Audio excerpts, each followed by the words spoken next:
Alrighty, folks, let's pop over here. Hey, what's going on, everybody? No way. Hello. Hi, guys. Welcome back to another creative stream for our ongoing adventure guide project. My name is Voodoo. I am a digital illustrator and freelance artist working in Northern California, as some of you may know, and I did a lot of the illustrations and graphic design stuff for DesiQuest, and I am joined by the one and only Omar. Omar, how are Hello. you? Tell us a little bit about you. I'm sure everybody knows who you are, but tell us a little bit about you and what your favorite pizza flavor is, because I think Oh we my. touched on this before, but like I need a refresh. I need to know if anything has changed. What? Yeah, that's a great way to like check in with someone. Like Hmm. how are you still feeling about vegetarian sausage or Yes, whatever it may be? you're still digging mozzarella, or is that a no-go? I just want to make sure you're the same guy. Okay, Yeah. people change. Yeah. Yeah. Maybe there was a Doctor Who regeneration. It's that weekend, so you never know. This Omar could Uh, be a changeling. You have no idea. yeah. It's and the only way you can find out is through pizza toppings. Yeah. But until then, hello everyone. I'm Omar Najam. I grew up in the Bay Area, so up in or Northern California. And came down to LA. I got to play a lot of D&D stuff, and Mhm. I done a couple things, Dimension 20, and some other fun shows. But I think most pertinent to this stream, I got to play Merca over here at DesiQuest, and I got to wander this incredible land that was visualized, and I got to hang out with some wonderful people who were visualized by the incredible artist who is hosting this stream right now. Oh, stop. Go on. I kid. No, this has been like a really amazing journey, and just to tack on to the end of that, like I got to visualize it, but I only did that because I got to talk to wonderful people like you who really Oh kind of my gave God. that wonderful, magical, creative spin on all of these concepts. And like, I have to tell you that getting the descriptions of things that I needed to illustrate, like on paper, versus like hearing the passion in you when you discussed Merca and Hmm. our sweet baby son, Little Butch. Oh, I little should have pulled him up Butcha. the. I've got a little Butch over there. I'll have to go get him in a little bit. Oh, I love it. But yeah, like hearing you talk about it, I was like, oh, this is real, like, and I can like kind of imagine what I see when I think about it. But like you really brought them to life for me, so it was an honor to be able to hear you talk about them and then like put that into the illustrations as best I could. So That is so sweet and so generous. The process was, what do you think of Butcha? That is my son. And you went, okay, bet. yeah, yeah. I was like, can he? I believe I sent you an email too, and I was like, hey, here's the sketches. Number one, do you like X, Y, and Z? Number two, really loving this character. Number three, can he be my son too? Yes, Like, I remember that. Yeah. can he also be my child because I'm in love and he must be protected at all costs, truly. He is the Um, best. He's the best of all of us. and then like just on that note, like Jasmine really like kind of brought it to life on like a new level too, because like I cannot look at you or art of Butcha and not Hmm. hear Jasmine's voice going papa Yeah. papa It like was it was so we didn't discuss that like at all. And mhm. so it was truly this like wonderful moment when Jasmine just started speaking as Butcha, and I was like, yeah, of course. And it Yeah. wasn't a thing where I was like, we both thought the same thing. I don't know what voice I had imagined at all. Hmm. I hadn't really thought about it. I was like, we'll just, do it on the day. And then when Jasmine, and I assumed, I was just like, I'll probably just, so Jasmine's not doing 50 million things. Like, I assume I would speak for Butcha. Yeah, And then Jasmine was like, here oh you no, this go. character's like in the universe. And I was just like, yeah, that everything you're doing is correct. Yeah, And everything. I can't even describe why. This is exactly what we needed, which is, Yeah. part of Jasmine's magic that she Mm-hmm. that she Mm-hmm. works. All right, I'm gonna pop over here because I've just realized we just went into this like a podcast, but this is an art stream, and I Oh should probably show yeah, off the sure, artwork. sure. Um, So the last live stream that I did, Hmm. we went over kind of like what I mentioned to you before we went live here, and that is like a lot of the peripheral illustrations that will belong in the guide. And we kind of did some really cool sketches and painted elements for Hmm. like the crystallarium and like the crystals used for the Bollywood films. Hmm. And Hmm. so I kind of did some cool concepts for that because we have a page where we talk about the theater and stuff in the guide. And I thought it would be really neat to add, like, perhaps this person has picked up some like informational material that talks about how all of this magic and technology works. Yes, yes, yes. So I've put together like kind of a sheet full of that. But then we also had a sheet of other things that we needed to kind of add a little bit more magic and pizzazz to. So we have some stamps that I've created that will also be a part of the guide. We have to Ooh. kind of design the narine fruit, I believe. Let me pull up, I've Okay. got my no, the Nail Russ is like a Okay. beverage at Cafe Amiri. So the Nail fruit is there's like a little section on that as well. And I've sketched it out, and I talked with Jasmine, and I was like, hey, so I invented a fruit. Um, and you told me what it was, and then I just started drawing it, and I don't know if this is what was in your brain when you came up with it. But I made it, and this is what it looks like. And she was like, "No, that's okay. Bet." Okay, Yes. there it is. So we have like the structure for it, and then we also have like sketches for a plate of ladu. We have some like little canteen coupons for free coffee. Hmm. And then we also have a hastily scribbled note warning anyone who views the guide not to touch the peacocks that they encounter on campus. And it Hmm. is one of my favorite drawings that I have done because the Yes. peacock looks horrific. And I don't know, have you ever met a peacock, Omar? I believe it or not, I will say that I encounter a peacock probably at the very least once a year.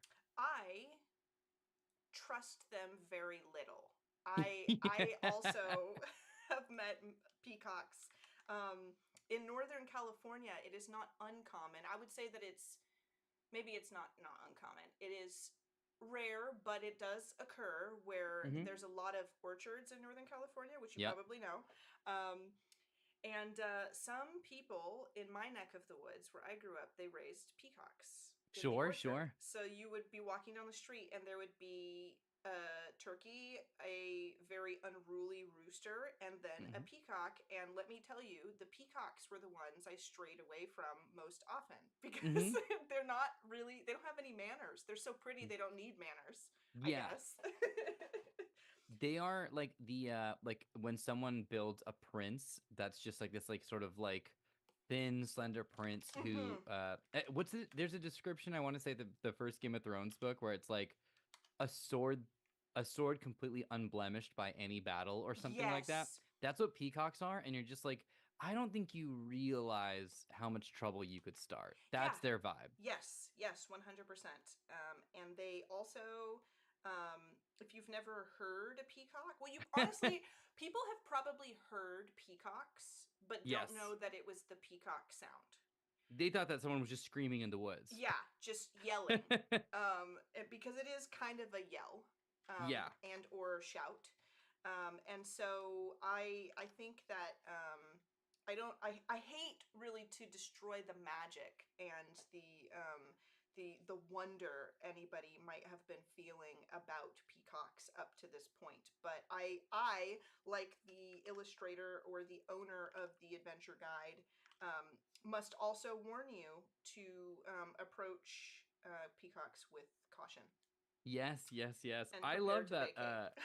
this to me is very familiar. This is a very Merca stance where it's like, "Oh my God, peacock's the majesty." It's like, "Oh yeah, that's a bird." Yeah, that's That's a just a bird. bird with an attitude. It's yep, that's a flying thing.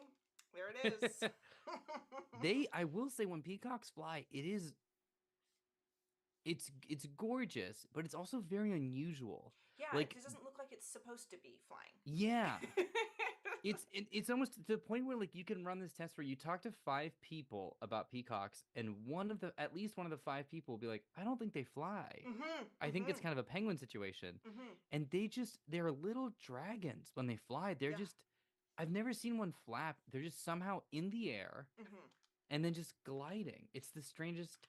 It's very like the chicken effect because chickens Yes. also are not like they're considered, I guess, like kind of flightless birds, but Hmm. they are their agility is actually quite incredible because chickens, at least where I'm from, roost in trees. Hmm. Hmm. Because they get up there. They get Okay, up there. they don't mess around. So I feel like it's kind of like that, where it's like I don't think that peacocks really spend a lot of time like they don't migrate in flocks, do they? I don't think they do.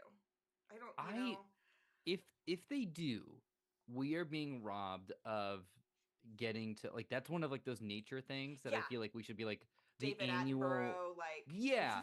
Yeah, the flight of the peacocks should yes, be like a whole thing. it's something spectacular that you have probably never seen before. And then it's just It- like this awkward group of like what looks Semi-flighted like, yeah, birds. like fabric in the sky, just awkwardly Yes, like, all right, guys, here we go. We're hitting absolutely. some turbulence, but it'll be fine. We're so hot. We're so beautiful. It's okay. But yeah, that they're very interesting, strange little birds. I don't particularly trust them, but I do like to look at them. And Yes. so I am, like I said, of the mind with the owner of the guide that you probably should not touch them. Hmm. Hmm. Um, Honestly, their movements are such that I couldn't tell you if every peacock I've ever met has hated me or if it's just been confused by my appearance suddenly, you know? Um, That fully, if you want, if anyone who's in the California area wants to encounter a peacock pretty easily, mm-hmm. and I would say free as well. Yeah. Although like you would have to drive out to a place, so I understand that there's gas involved Mm-hmm. and access to a vehicle. But there's a place called Casa de Fruta Oh. outside of Gilroy, I guess is probably the closest I can think, like Los Banos, Gilroy Mm-hmm. area, Mm-hmm. where it's just this like it's a fruit stand, but it's a very large stand. Like it's a house. It is a casa. Um, but there, if you park, chances are when you get out of your car, you will be stopped by a peacock. Yeah. There's a very You'll good be stopped by him. You will. yes, yeah, like full on. We'll just like stand in front of you and be like, "What? Where are you Yeah. going? Hey, I don't know if you What? know this, but this is my street. This is What's your my plan?" yeah. What do you think? This is my turf, bro. Well, as you're doing, can I ask this question to Yeah, you? yeah. As you're sort of focusing on these like doodles and these like personal messages, these are not uniform messages. You're not Mm-hmm. making like a street sign. Yeah. What is the conscious element of artistry that goes into making something seem like a person did it I versus think like this is printed? that's a great question. That's a really great question. I think that when you're doing things that are supposed to be like hand drawn and personalized, it's kind of weird because you'd think Hmm. that like if you're doing something hand drawn, then simply drawing it would be fine. Right. And it's kind of the same as like say you're working on a project and that project calls for like artwork to be there that looks like it's illustrated by a child, like a Hmm. Hmm. children's Hmm. drawing. Right. And so one would think that you just draw something poorly and that it's boom, it's done. But I think that there is an element of finesse that is required to make something look effortless, Yeah. you know. And so what I'm trying to do is give something the like an unfinished vibe, like it was drawn by hand, but kind of trying to I guess what is the word I'm looking for, trying to get the point across or like show this in a way that also suggests whoever was drawing it didn't need to erase, first of all, I like love they that. just drew it down and it's exactly what it needed to be, when the reality of like doing a hand-drawn like quick doodle is that it wouldn't be so flawless the first time. But Oh, I you know see. what I mean? Because like if you were gonna draw a peacock, or like Yeah. I'm drawing a peacock right now, and I'm erasing every few moments because I'm trying to get this exactly the way I want it. But the end product of Yeah. this will be like somebody sketched it, and they just sketched it from point A to point B, and it was down, and there it is. Right. You know? It's more utilitarian than perfection Yeah. in a way. It's like Yes. it's recording the thought at the moment. Mm-hmm. That's so interesting. You're right. You wouldn't go over it. And so it is like getting that instantaneous capture is Yeah. kind of the magic. That's very cool. Thanks. I think what I'll probably end up doing with this is like I'm kind of sketching out some more solid like elements to Hmm.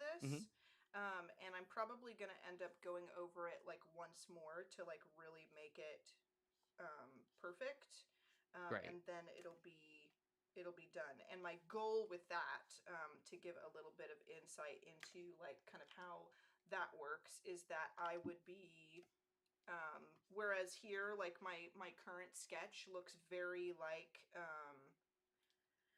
a sketch, like sketchy sketch, but like if I'm trying to show that this person had like a ballpoint pen or a pencil or something, Hmm. you know, and they were doing this, I would actually want to make sure that every stroke of the pen and to Hmm. create this drawing is all like the same width, you know, because like if Oh, you I draw see. with a Because you're ballpoint using, pen. yes, you're using a thing that just does the one thing. Yes.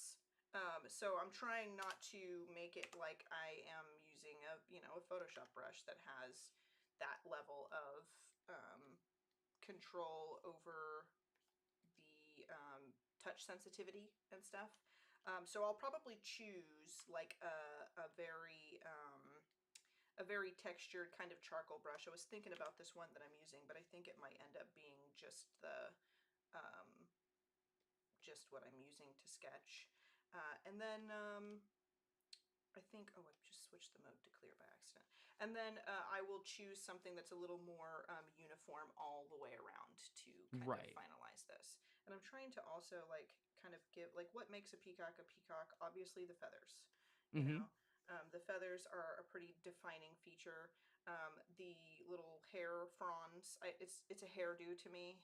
You know, Uh-huh. it looks like Uh-huh. like a hairdo. Yep, the little spikes. Yeah, I'm trying to like kind of get those in, and then I'm also trying to like I've got this big beak, like they're loud and they scream, they shout, uh, Hmm. but I'm also trying to like kind of find a good balance between like head size and mouth shape, and I think that I'm gonna kind of need to make it a little smaller so that I can make the head smaller, which will in turn allow me to make the neck a little more slender, Amazing. and look less like a rooster and more like an elegant prince who's never been to battle, as you say. That's so I love the mechanical thought process you have, both in, how is this person physically jotting down um these thoughts into, visual lines, and what physical tool are they using, but also then what are the things that jump out that it is like, while it is peacock is the greater sense of, what this person would be sketching down, shush, um it's not really just peacock, right? Mm-hmm. Like it's more specific of like feathers, Yeah. beak. It is these instant like flashes of like sentiment that kind of get down in this, what is to be sort of a journalistic Mm-hmm. or shareable document. I think it's really interesting that it is, even when we're trying to be as objective as possible, there's so much artistic expression going on. Yeah, absolutely. I think too that like I will say these are not always things that came natural to Hmm. me, especially when I started doing stuff in even just this field Yeah. of like um the like doing tabletop RPGs and stuff like that. But I think that in creating a lot of the assets that accompany these campaigns and these games. In a lot of ways, a bit of role play on my part behind the scenes is Mm-hmm. really necessary to kind of Right. create what I'm working on for the show, Mm-hmm. because you do, when you're creating, they're not it's not like I'm doing illustrations, Mm-hmm. Mm-hmm. and it is in that, like, I did the portraits and stuff for all of the characters and things like that as I was making my way through that portion of the project. But doing something like this, I like to think of it less as like doing an illustration for the project and more as like creating an artifact. Yes. It's a thing that you got while there. It's a belonging, um, and I have to kind of put myself into the shoes of like, well, what would become of this if I owned it, Mm-hmm. and what would this be like, So instead of creating a guide that has like perfect pages and things like that, we're going to be working on something that looks like it's been sitting at the bottom of somebody's bag, while they travel a new country. It's Right. something that they've been taking out of their satchel over and over again until the edges and the corners are a little bit worn, and maybe there's like dirt and stuff on it too. There's scuffs and scrapes and scratches, because when you're backpacking through a new magical world, you're not guaranteed to be sleeping in a perfect, wonderful hotel every night. You Yeah. might be in the woods. There might be some leaves at the bottom of your bag and stickers and all kinds of stuff. So like, what does the bag and the book and all of these belongings, what does that look like at the end of several days of trekking around? So I do try to think about that and hit the mark as best I can.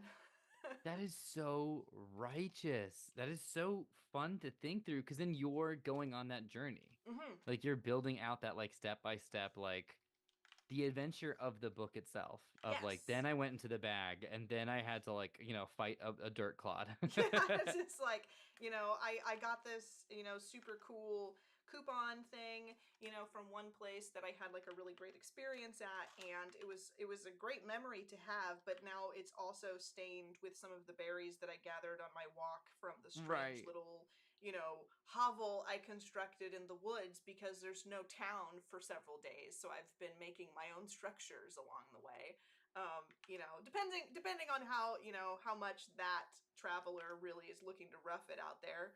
But I Yeah. think that it's kind of up to interpretation in a lot of ways of like how that journey is going to go. And boy, this peacock head is really strange without all the decor. This is very weird, and we are going to have to change this and make this um, a little more palatable for the Oh, I audience. love that. Also, for folks who, if you're wondering why I keep glancing down, it's because while you are sketching, I'm actually knitting a scarf for Are my you friend really? for her birthday today. Um, Aww.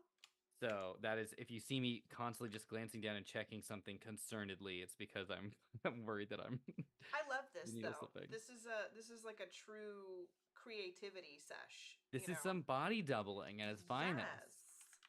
You know what I love too, because we were just kind of talking about this, is just like, before the live stream started, Hmm. is like creative processes. We were talking about music, Yep, yep. and things, and so it's really cool not only to both be creating at the same time, but also to kind of understand each other's like thought processes, because Hmm. like Hmm. that's something for me, like I work with my hands all the time, but like knitting, are you crocheting or knitting? I'm knitting. Okay. I'm I'm a trying to learn crocheter. crocheting from. Okay, because you and Serena are both crochet people, Yeah, right? yeah. Yeah. So knitting, I don't know why. I don't know what it is, but I never took to it.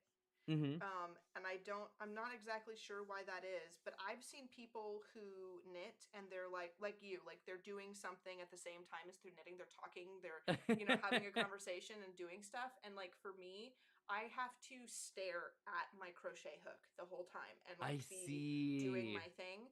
Um, and so it's really fascinating to me, like how that a task like that works for other people. And I would love to know, while you Hmm. are knitting, what sorts of things do you consume, you know, during that moment? Like, are you listening to music? Are you watching a show? Are you like, how does your creativity in that moment work? Oh, I love that question. I think that I would say, you know what? And I do it too late. I usually knit in the winter because Mm-hmm. it's like a nice time to just like bundle up and just like be Yes. inside.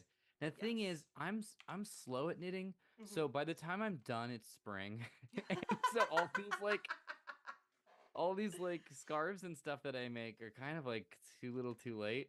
But I one year got into the Adventure Zone because it was just perfect to listen to this Uh-huh. audio adventure and imagine everything, and I could keep my eyes on my work, Yes. and I would just listen, and because otherwise you're just kind of, I realized I would take a lot of the stuff that I do usually when I drive and my Mm-hmm. eyes are occupied on a task, Mm-hmm. and I would listen to a lot of Adventure Zone while driving, but I just cranked through so much because I was just at home, and you know, in the industry, you have a 2 week break in winter where they're just like, okay, goodbye, we're not paying you. Yeah. Um, Yeah. which is great. And and it was just like listening to audio adventures and D&D podcasts. Mm. Um, and audio specific stuff is great.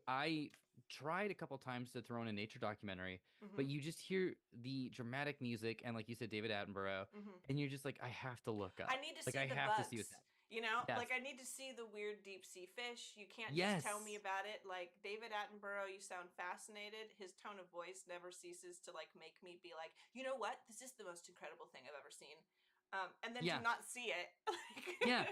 It's torture where he's just like, and despite everything, a Mhm. miracle, life. And I'm like, what do you mean What life? What miracle! life? What miracle! And What you life just know happened? that that's What? the moment the cuttlefish starts like vibrating all the colors and Yes. like moving around. You're like, I need to Yeah. see the Yeah. life. Like, what is it, David? Why Yeah. aren't you telling me? What do you mean? What do you mean? Yeah. So for me, it's that I didn't really get into like listening to like music while knitting because Hmm. I don't know. It's just like I'm like, yeah, it just those activities just didn't match up for me. Hmm. It is like hearing people talk and work through things, and I love listening to combat in TTRPG Ooh, podcasts while knitting because it's just like round. Maybe it's this. It's there is a repetitiveness and an inventiveness that are simultaneously happening, that's and a when you're perfect way. knitting, Oh yeah. that's what you're doing. Hmm. You're going back and forth and you're doing like the same things and you're just like, what am I? This is a little crazy. Yeah, And then you look at it and you're just like, oh my God, I've I done have this. created scarf. Yes, yes. I'm a huge advocate for like trying to get people to listen to audiobooks while they're Hmm. working. Hmm. So it's like kind of as you say, like you're kind of spectating Yeah. these moments happening, like this action that's going on, but you don't have to focus on it with your eyes. It's like a movie Yep. for your ears, you know? Yep.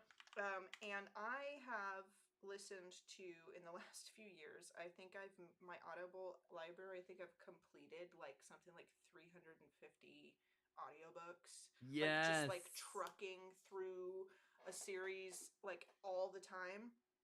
And I love it so much, and I find that like it even helps because working creatively, I'm sure that you can relate to this, like doing a lot of these things, like, you know, drawing the peacock and, you know, illustrating the characters for a show or something.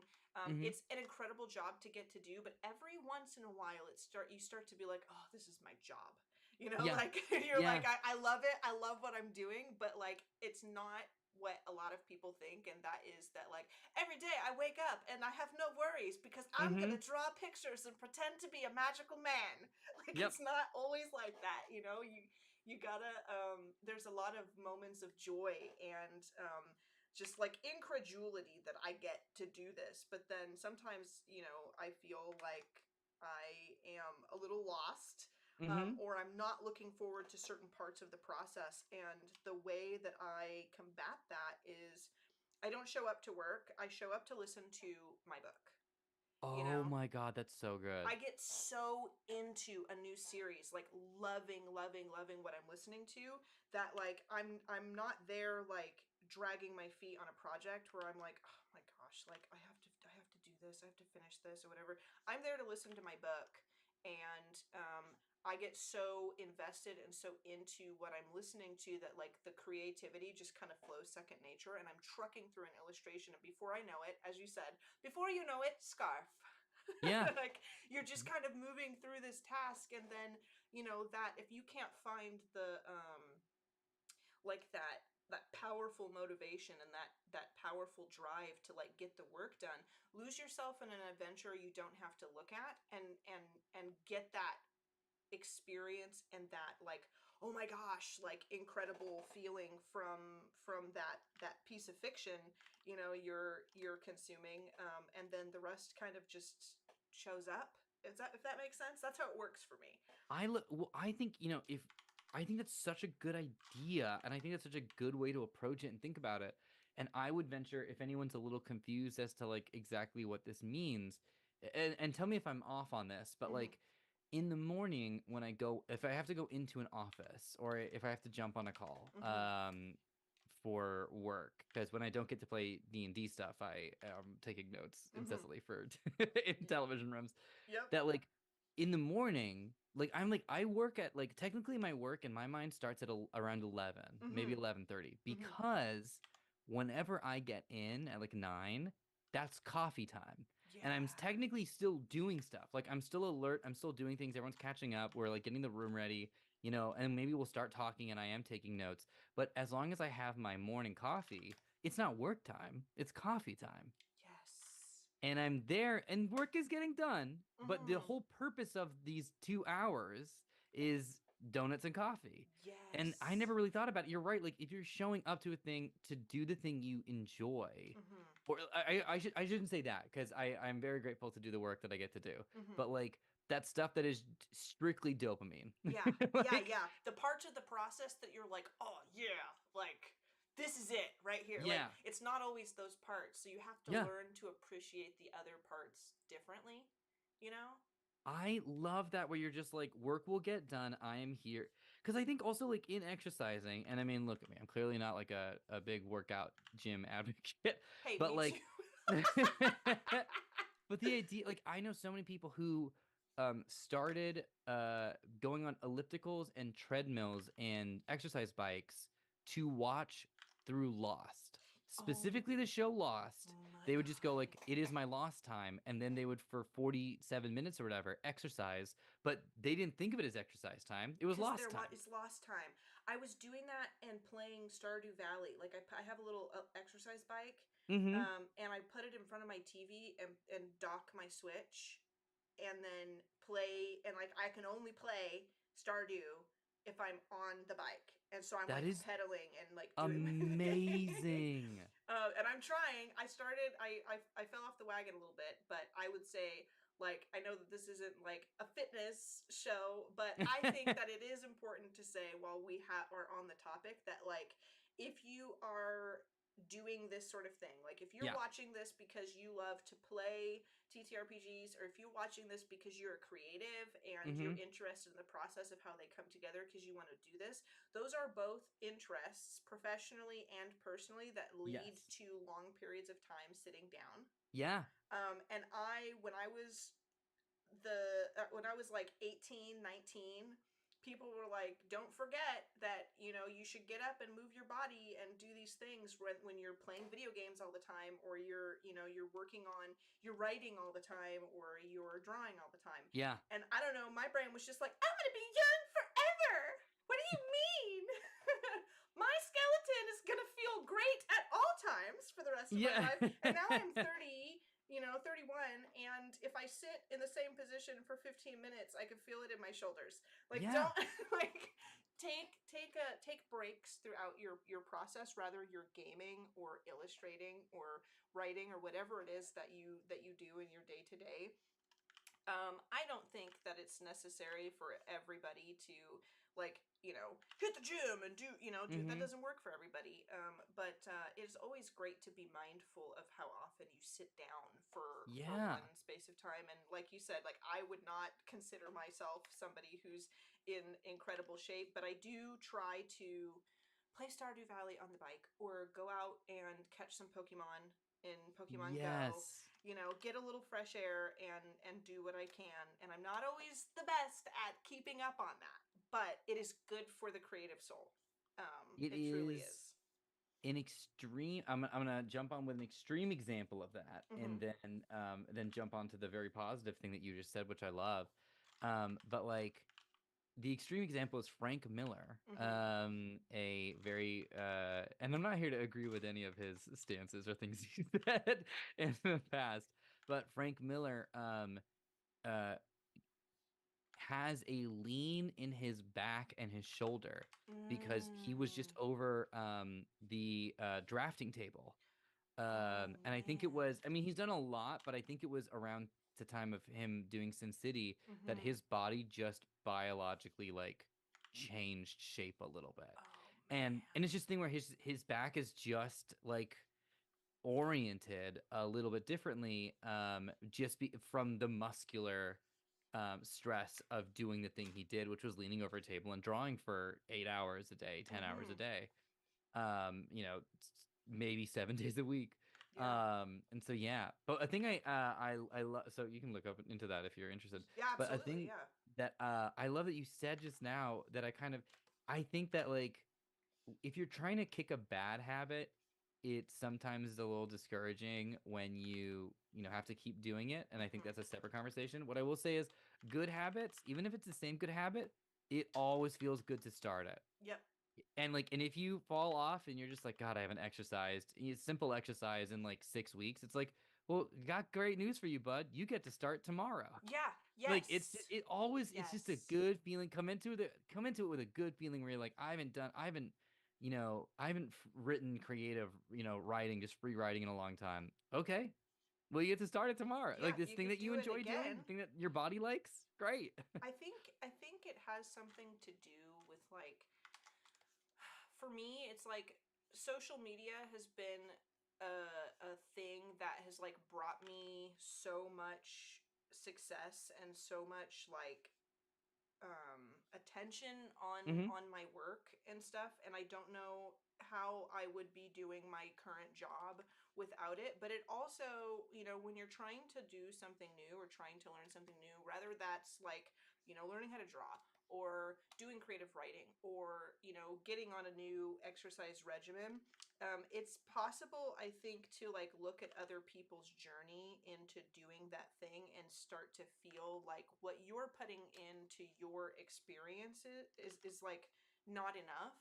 Yeah. And that's Right. kind of what I would think, is that, like, ugh, I want to be, my thing in my brain is, like, I'm sure everybody has, like, that version of themselves in their brain that they want to be. And, like, mine, I'm gonna be vulnerable here, okay? Hmm. My version of me that I would love to be is, like, I would like to draw and do all this super cool stuff, and I just want to be ripped like Avatar Korra, bro. Like, I want to be Yes. Avatar Korra so bad. Yes. Like, I want to be dope. Yeah. But, like, that's not attainable for me, I don't think. And also, manage all of the other stuff that I do. And so Yeah. when I go to, like, lift weights and stuff and I don't feel like the avatar, like, I'm like, Hmm. am I doing a good job? And then I see all these people that I admire who are doing a great job um at it online. Rather it's exercise or illustration or Yeah. storytelling or anything. You see other people who are achieving that thing that you really want for yourself.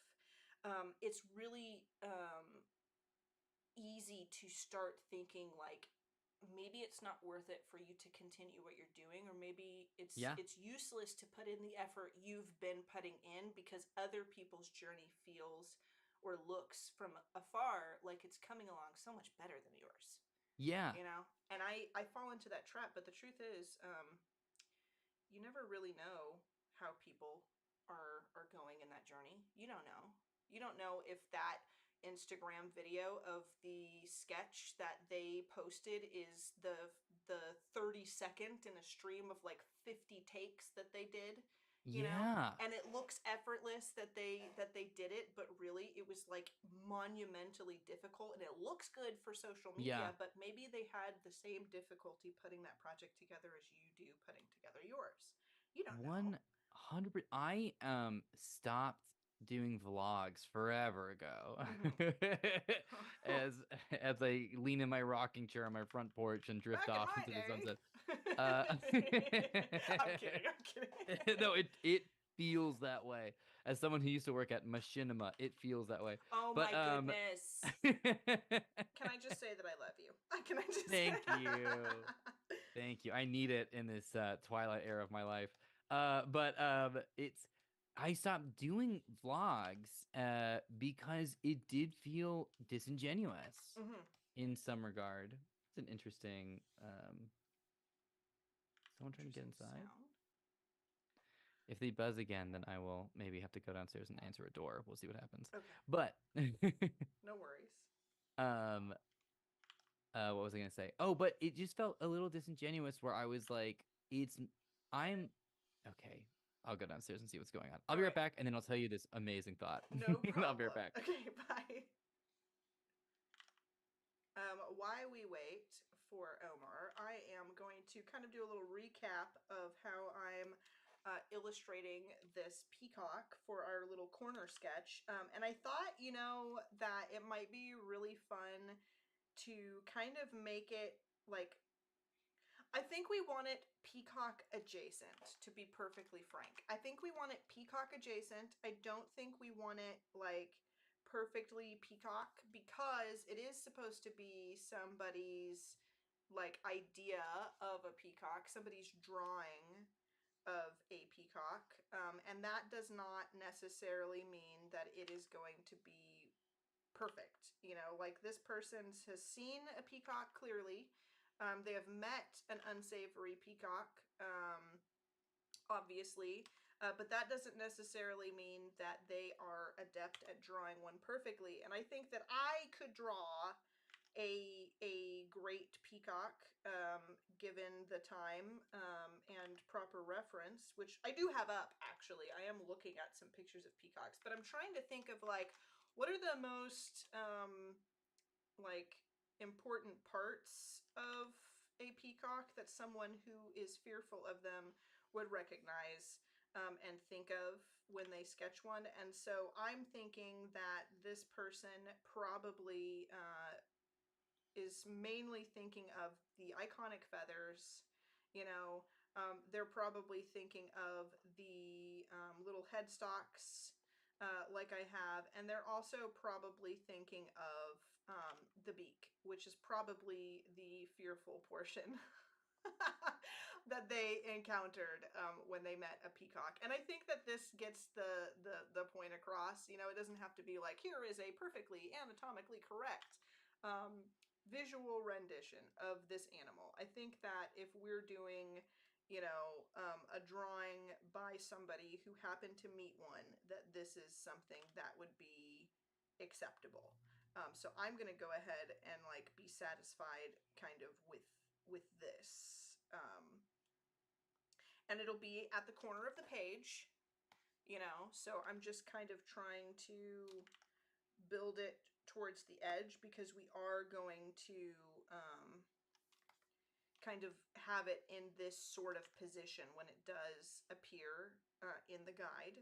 And it doesn't have to be perfect, you know.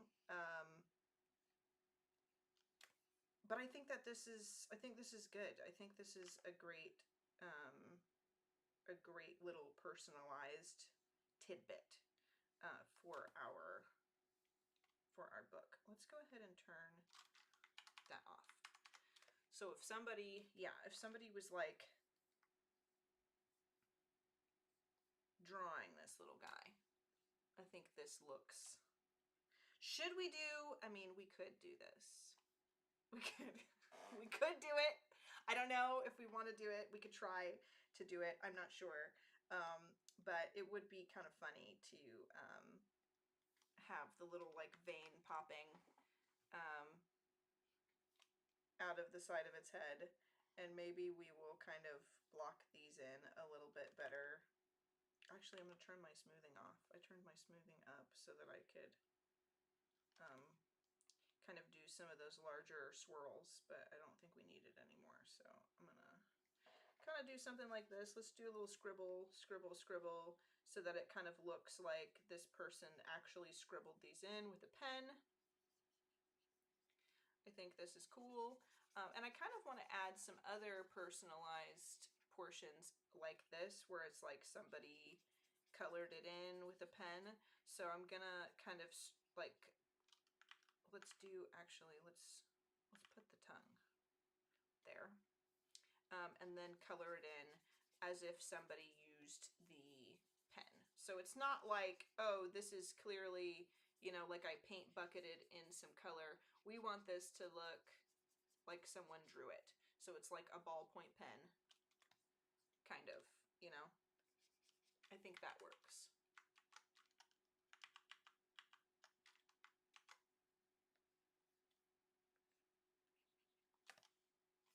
I think that looks like a tongue.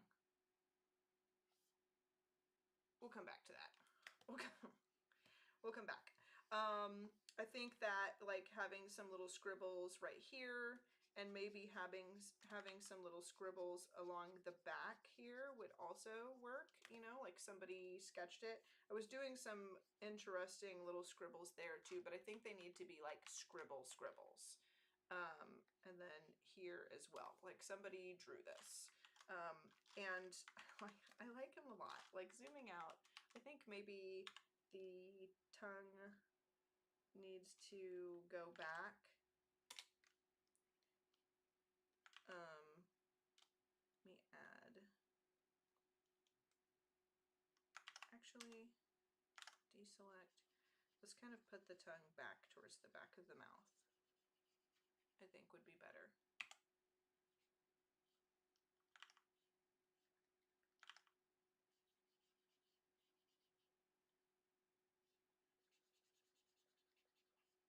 I'm wondering if maybe it doesn't need a tongue. Maybe that's why it looks weird.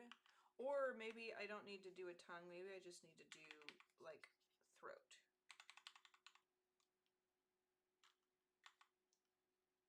Let's erase a little bit here as well, because I definitely want these squigglies like showing through, like it's been scribbled in, like so. Maybe that's fine. Maybe it can be like just dark. Yeah, maybe it can be. And I feel like this also needs to be scribbled in to kind of show this differentiation of like that other wing. And then we can have some scribble here so that this looks like, you know, their attempt at shading. It sort of looks like, you know, shaded bird. We can also do it here. And we can also do it here, maybe. Maybe not. It's actually, yeah, maybe there does need to be a little separation there. That to me looks like, you know, somebody drew this. And I'm trying to make sure that it's all kind of the same width around or thereabouts. I know that sometimes I get ahead of myself and I'm like, I'm so used to hitting my hotkey for like making my brush larger or smaller that I might have done that a few times as we made our way through. But I think it's different than the last rendition where there was like thick and thin all over the place. And I think that this kind of works out a little bit better. There we go. Ta-da! And I think maybe we also should do something around this so that it's not, It is starting to look kind of like a children's illustration, but I don't know if we want to take it that far. Maybe, maybe not.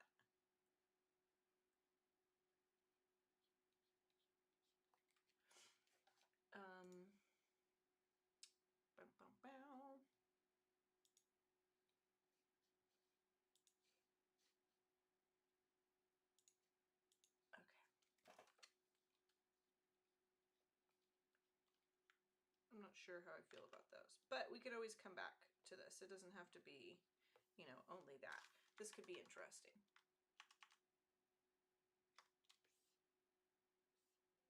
Yeah, pretty cool.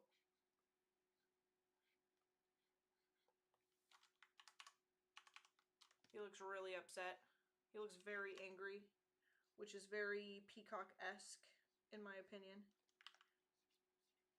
Just pretty and mad for no apparent reason.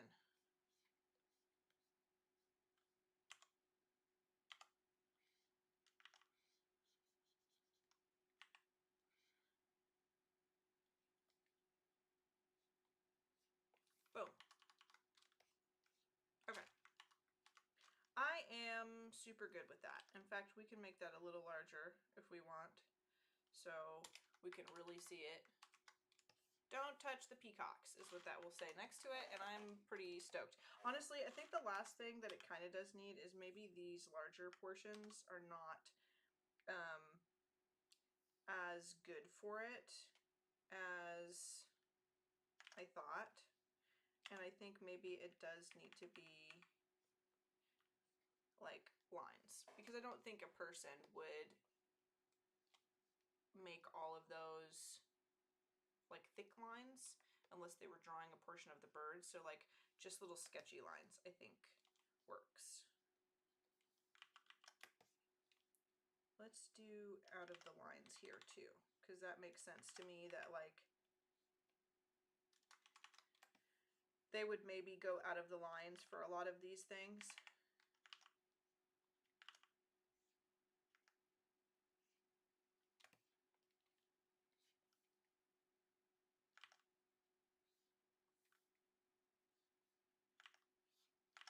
And I've kind of made this larger, so it's a little awkward as far as finding a good thickness now for the fronds. But yeah, we'll take that out of the lines a little bit. Looking cool. I like it. That looks like somebody's drawing. Okay, now what I want to do is I want to play with the concept for the fruit. So let's go ahead and, hello! Hello, I'm back. Everything all right? Oh yeah, absolutely. There's a person who's doing renovations Oh, in the gotcha. place that I'm staying, and he swung by to get his tools. Nice. So I was like, all right, let me put away the dog. Let's get your tools. Let me see how you're doing. Offer you some water. So it's a good old time. I think that we have completed the drawing, like the personalized drawing of the peacock. Yes. Because now I feel like that looks like it was hand drawn with like a pen, and there's Yeah. like scribbles around on it, and it gets the point across, but like this person clearly, like the most visually memorable parts of the bird were like the feathers, the headstalks, and like the rage and the beak, which is Absolutely what works for me. perfect. So we're going to move on to the Nail fruit, and I believe you were telling us a story. Oh yeah, well, it's simply that doing vlogs at one point felt very disingenuous, and by that that's not like an unusual or like big realization to come to, because you are editing, you're presenting yourself as you're not playing a character, even if it is like an extreme, version of your personality or whatever, and then you're also showing parts of your life, parts of where you live, it's the, what did my friend call it, like the wall with shelves. Yeah, Like yes. era in the 2000s, Yes. the Funko shelves. And it was a thing where it just got to a point where I remember I was talking to someone, and because I was on a channel called Two Broke Geeks, and they're just like, yeah, but you're not broke because like you have all this stuff. And I was like, that's literally everything I own. It's just behind me. Like I was like, I have nothing else. And then I was like, oh, I think that I've like kind of failed at representing this accurately, but maybe it's hard to do that, because anytime you kind of become I almost want to say like a spokesperson for an idea, and in that no one is like real people aren't spokespeople. Yeah. So it's less of there being a documentary about you Mm-hmm. and more of you being a filmmaker. And I think that I was like, I have to bow out of this just because like what I want to do is find a way to connect with people that isn't like, look at me, here's the things about me, here's the stuff. I'm aware there's a camera, I'm aware I'm editing, Mm-hmm. because that's kind of, it doesn't feel right. Whereas just like, I don't know, oddly enough, sitting at a table with and getting into an argument with Reka about something, or connecting with Sandeep about how tough it is to be in family, Mm-hmm. and that rings more true than standing in front of a camera I set up and being like, "Oh, hey everyone, Hey, you yeah. caught this is so funny. What are you doing here?" Me asking the person who put up the camera, and we'll edit this for 3 hours and then put it online and then watch for comments. Like, Mm-hmm. Mm-hmm. I totally uh, understand what you mean by that. Um, and I think for me, like that's kind of how I feel when I'm like posting about my my creative process versus like doing something like this together mhm. with you, where it feels like so much more authentic, like showing me be like, actually, I don't think that looks good, and I don't like this, and I don't think that this is going well, versus Yeah. like, posting the final product and fooling everybody into thinking that I didn't struggle and rip my hair out throughout, Yeah. the design process of like, you know, and I think that you're right, and I've never really thought about it this way, but like when you are kind of putting that sort of content out into the world, you do Mhm. become a kind of spokesperson for it. And it's kind of hard to maybe do that authentically while not showing every single portion of the process, Yes. because everybody else's experience is different, and what you share is not always true for other people. So it also leaves a lot of room for people to take issue with like that, like, I don't relate to this. That's not what I Mhm. feel about X, Y, and Z.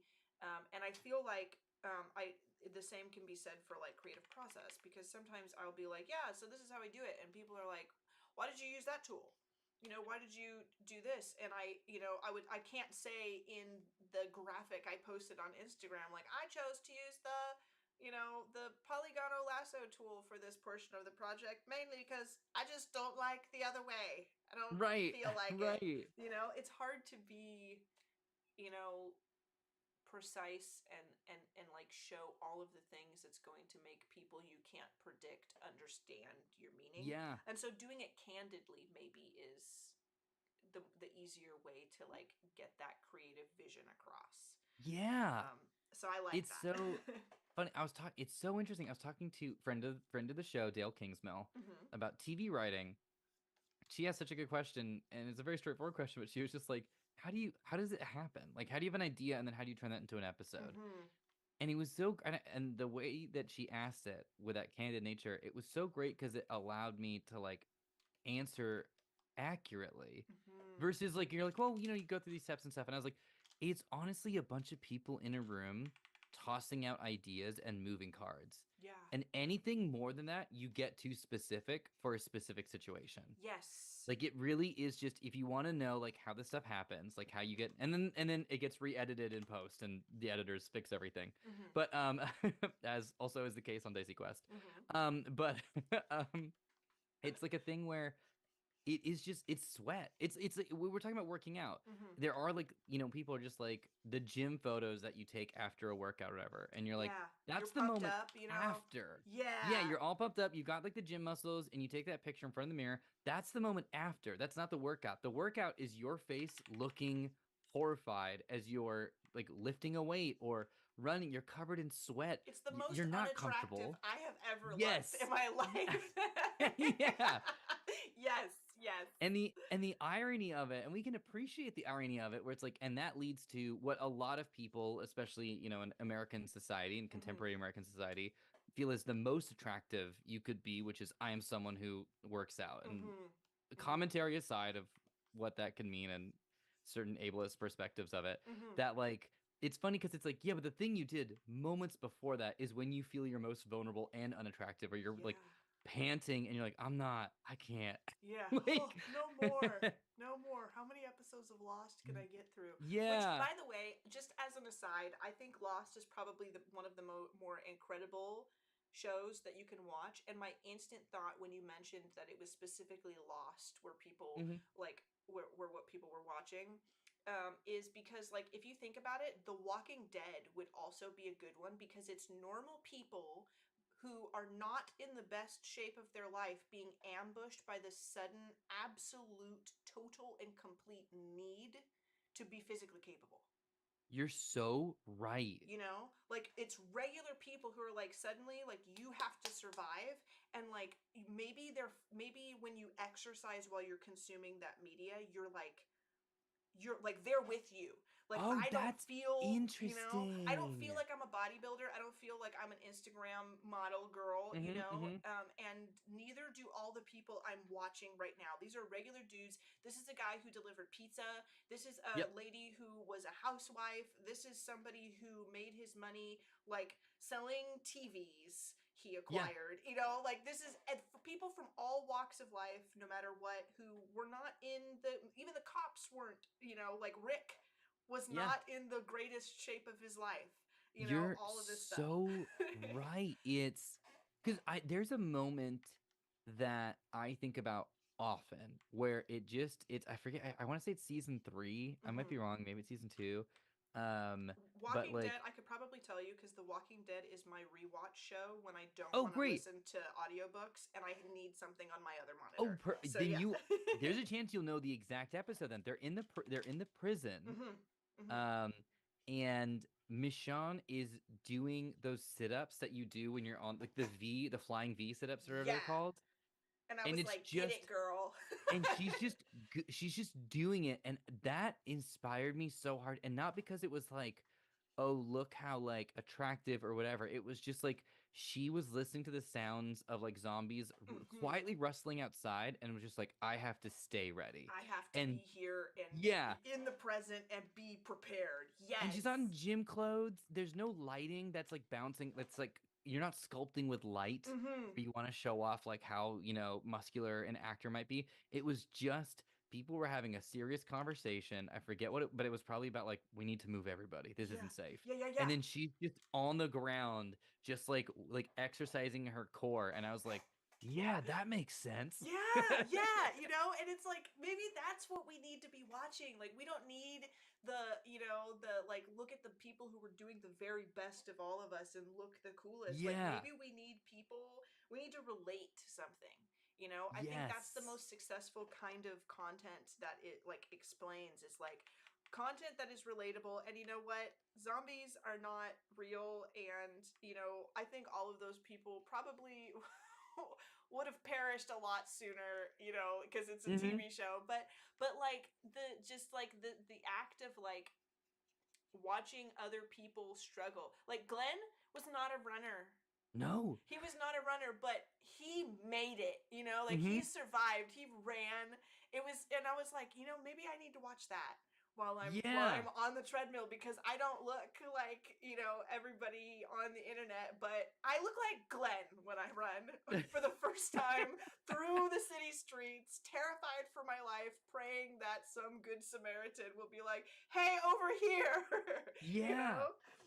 That is So, such a great, and to tie it into this show, it's so in this world, it's a thing I really like when you open up I think it's the player's handbook mhm. for D&D. I think one of the first things you see is it's like gods are real. I Mhm. think it's like the first sentence. Yeah. It's something just like it's like in your face and it's like there are gods. Mhm. And then I think what's really interesting is that while, your first text, your introductory text has that statement right at the top, whenever people play D&D, I feel like it often strays into people being gods of a certain type. Mhm. You eventually are going to become this team of a pantheon Mhm. where, and even if you're the rogue, it's like but you're the fastest, sneakiest, hardest to hit, like slipperiest Yeah. shadow rogue ever that can read people's minds and do little bits of magic and You're stuff. becoming a legend, You're becoming a legend.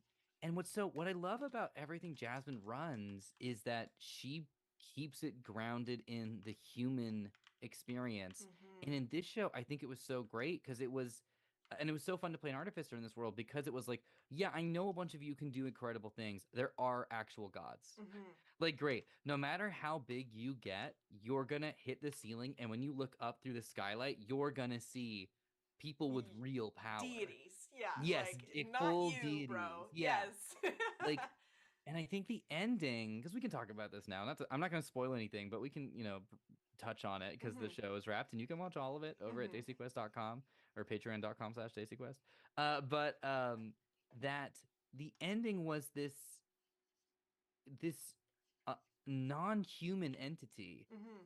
that is so untouched by a lot of our struggles in a way. Mm-hmm. And, Anjali gives this incredible performance where she's like, I just am struggling to understand what is happening and why. Mm-hmm. And it is Jasmine and Anjali just got to that moment. And also you see on Reika's face where like Ladnuanti's constantly just like in that last scene is like, wait, what? Yeah. Like, and it's so great because it is us, it's not people getting to the end of a quest and then them being like, here's a sword that's magic and you're great and you're all so wonderful. It Mm-hmm. truly is like we went down this path looking for answers, and what we ended up was a cavern in which we might find a question. Maybe. Yeah. Maybe. Yeah, maybe. Yeah. And it feels so right to me. And I just love that it's not this close thing. It is like it's not the best runner you've ever met running away from zombies. Here you go. It is Glenn being Mm-hmm. like, I'm doing that, but it's with the struggles of where do I belong? Who Yeah. am I I? What hope, should I I do hope, with I hope. Kind of, Yes. like, Yeah. please let this go well. Yeah, exactly. Exactly. Yeah. It's like it's so, like Jasmine terrifies me as a GM because there is no plot armor, and I That's not don't the mean that first in time I've terms. heard that. Sorry to cut you Truly, off. Please continue. truly terrifies me as a GM because like, and it's not that there's plot armor in terms of like it's the damage. It's that like the choices I make are gonna get questioned. Mm-hmm. Mm-hmm. And because it's not about the answer, it's about how important it is for us to constantly question and feel our soft spots and our vulnerabilities and our weaknesses and celebrate the ones that we're proud of that we carry with us, and other Yeah. ones we're like, I haven't really thought through that philosophy. Mm-hmm. Like I make these choices every day, I do this and I don't know why, and then Yeah. Sandeep comes around and is like, well, I'm doing this for my, like, I have to do this for my kid. And it's Yeah. like, God, that's a really important, I should reassess the relationships I like, what I do things if not for the people around me. Yeah. So yeah, anyway, not to just, I know we always wax poetic when we when We we get do, onto the don't party. we? We do. Oh my gosh, Omar, we are so poetic. No, we do though. And I think it's because you and I get together and it feels like I'm with a kindred spirit. Like I can say something Yes. whack and weird, and you'll be like, you know what? I get it, and I can be like, yeah. And it's so funny because like when we hop on camera, it is that connection. And then when Hmm. we see each other in person, folks, it's this times 100. Dude, Like it was it's so cool because I didn't know what it was gonna be like, Mhm. like going to meet you guys. I can tell you guys, no joking, all seriousness. Omar is this in real life. Omar is not, he is not fooling you. He is not like playing a game. Omar is a wonderful, lovely, fabulous human being in real life. And sometimes that's not the case when you meet somebody that's like a personality, and I remember talking to you, and I leaned over to my fiance and I was like, he is so kind.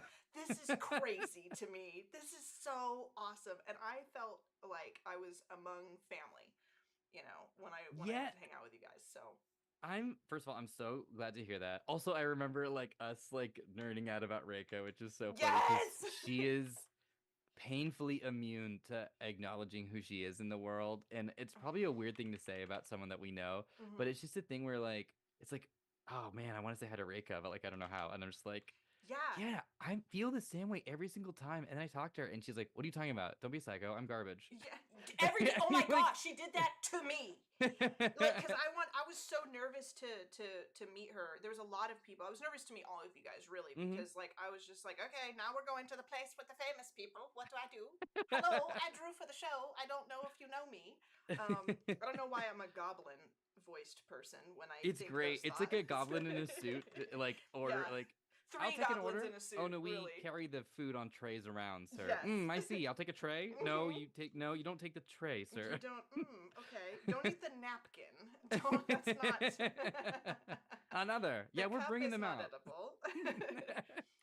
But yeah, I was super like excited, but also like, okay, how's this gonna go? And I did forget like how to. It was me in the corner like, just act normal, just act normal. Because I don't go and show my face at the thing. I show up to the Zoom call and show my drawing of the thing. You know. And then even when I do stuff like this, like I'm the streamer, but like the focus is not me. The focus is, what we're working on. But going there Right. and like talking to everybody, and I had like been consuming entertainment and media with you folks included in it for so many years, and so like I have a playlist on my YouTube of my favorite Reika moments from Game Changers. And then they were like, yeah, so we're gonna be at this place and like Reika's gonna be there, and I was like, what do you mean? What do you mean? And she was very much like, oh yeah, like I'll take a picture with you, I guess, if you want. And it took me 10 minutes to be like, hi, can I have a photo? Like, you know what I Yep. mean? And she like looked at me like, if you want, I suppose, yeah, sure. But like, like If you want to debase yourself so much and do that, yeah. then go ahead. Yeah. And I was looking at her like, she has no idea like how big a fan I am. She's so amazing. It So is. if you're watching this, if all of you folks watching this, if you're watching this live or you're watching the VOD, I think it would be really hilarious if everybody went to her social media and just like spammed her with really lovely messages. Yeah. And just out of nowhere. And just like tell her she's fabulous, please. Tell her she's fabulous. We love Don't her tell her. puzzles. Yeah, don't tell her who And sent her though. don't Who sent tell her us? who sent you. And also say like we're sorry to hear that your husband's a worm. These are all Rego specific TikTok references. Yes. Sorry to hear that your husband is a worm. But Sending you good energy. Love your as much as puzzles. I genuinely would love to accept and absorb any comment of kindness, I can't because it's hanging out with you. It's the Spidey sense, right? It's like it's the Spider-Verse thing where it's like the amount of masking that happens when you are interacting with people who don't I think the very pretentious way to say it would be to like who don't speak through art. But really what I'm saying is like have some sort of like little broken element that's rattling around. Like if you were to shake me, you would hear something and you'd be like, well, that's not stapled correctly, or That's like that weird. wasn't screwed in. Yeah. Yeah. Like if you were to like shake an iPod, and this is maybe a dated reference now, but I'm right if there you with shook you. an if you Same generation. We're fine. okay, great. Yeah. If you shook an iPod and you heard something rattle, you'd be like, "Oh, that's That's wrong. wrong." Yeah. Like that's what I feel like. So when it's just like hanging out with you, it's just like so great because it's just like the way we communicate is in a way that I'm like, okay, I can do this, and like I got really lucky that D&D's a thing because like you can do that through now like these games. Yes. And you can tell people like you care about them through like mechanics and buffs and stuff. And then I hang out with like my friends who, didn't have to leave home. And I talk with them and they're just straightforward expressing emotions. Nothing is like complex or like large. They're like, yeah, I said it and it's done. It's off my shoulders. I'm like, oh man, I obsess about That's like crazy. all of this. I thought about that all night and didn't sleep a wink, dog. Yeah, yeah. I had a panic attack on the way here, but that's cool. That's fine. It's fine. Yes. Yes. I think for me, and I haven't played as often as you. I did actually my very first adventure into TTRPG was I did a show on Roll20 with Jasmine as Nice. the GM, Yes. and it was the Blades in the Dark Oh, thing. great.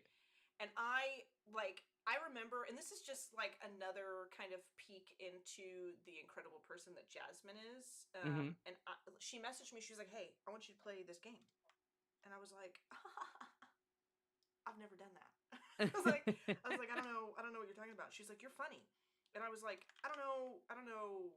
I don't know, man. I just don't know. And she was like, no, like, you can do it. And I was like, I think that you are my friend and you love me and you think other people will love me like you love me. But at the end of the day, I wouldn't know what I was doing. And I think that it wouldn't be popular. And she was like, trust me. She says, come into a practice game and see if you don't feel comfortable. And the way, let me tell you guys, the way that she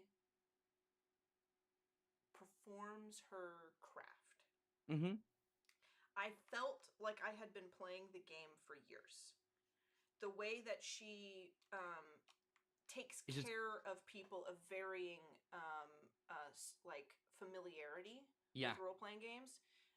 I felt like I was never at a loss for what to do or where to be or what die am I supposed to be rolling? What kind of what kind Mm-hmm. of this or that am I supposed to be kind of doing? She really kind of took care of me.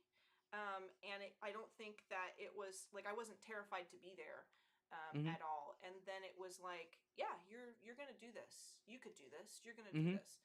And I was like, oh my gosh, this is like this amazing world where like I can explore things that normally would make me horrified.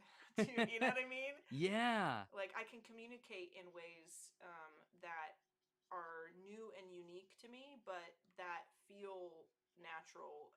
And then sometimes, just in my everyday life, I'm like, what am I so afraid of?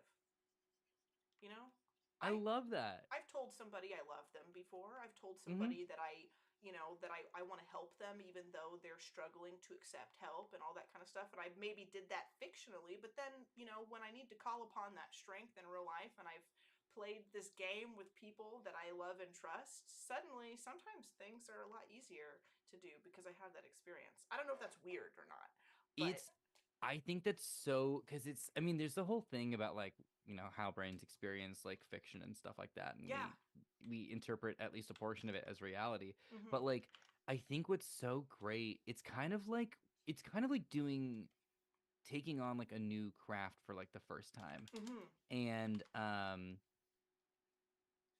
you it's the second you get to the other side of something, and even if it's not real, like even if it's like a test run, like in a game, Mhm. to see the full geometry of something. It's like a mountain can be huge, but when you're facing it, you're like, this is an It's idea of a empty. mountain. This is Yeah. insurmountable. When you get to the other side of it, whether it's climbing or driving or whatever it is, it suddenly becomes just a thing. A thing you did. Yeah. Yeah. And it can be a lot. Like if you're just like, and now I'm gonna draw my own 300-page graphic novel. It's like, yeah, that's a mountain, pal. Like Yeah. that'll take you a while. Like, make sure you stretch, make sure you go outside, make sure Mhm. you get your exercise and get your air. But if you're saying I'm doing my second 300-page graphic novel, it's What? then Yeah. you know the shape of it. Like then Yeah. and it'll still be tough, and there's a chance, you might not finish a thing because of time or resources or whatever it is. But like actually like having the room at a table to like do that thing and see the other end of that conversation and Mhm. feeling it behind you, even if it's just like a run through, those muscles are warmed up, and Jasmine's so good at like pushing you through those moments to get you to the place and be like, here you go, and then here's a mild reward, but also Mhm. like just go do it. Yeah. Like Yes. the thing itself, like the reward itself was just a motivator at the time. Mhm. You don't need it. Here you Yeah. go. Like here's like the little trinket, but like But really yeah. I was there to get you as a more developed and complex human being. Exactly. Exactly. She doesn't mince words about it either. Because if she thinks you're ready for something, like just like my personal experience with Jasmine, if Jasmine thinks you're ready to do something and you were like, nah, she'd be like, that's cute. Yeah, We're doing this. You're yeah. ready. You can do this. I can tell. I can see it. She might have actual magical powers. She she I she will could. never ever go like bungee jumping or skydiving with her, because if I'm just like, oh no, I don't think I can, she's just like, okay, well I do. Boom, Yeah. push you Here. out. Yeah. That's what the Be parachute's for, free. dummy. Yeah. Yeah. Yeah. That is so true. That is so true.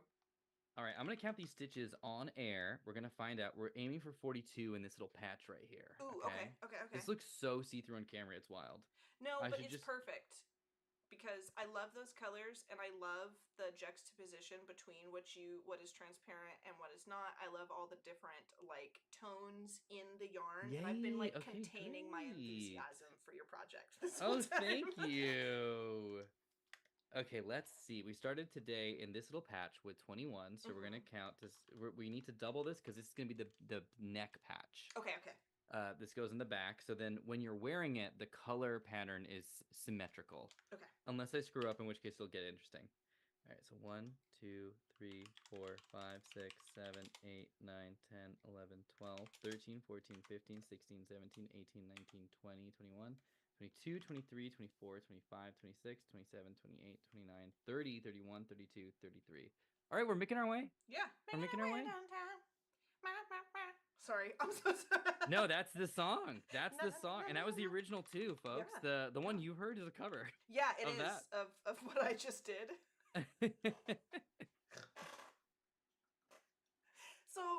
So I just want to be like perfectly transparent though. When I'm sitting in the office by myself, I also do this. Like, yes.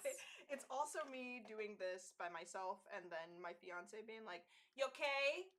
And I'm like, "Yep, doing great, feeling good."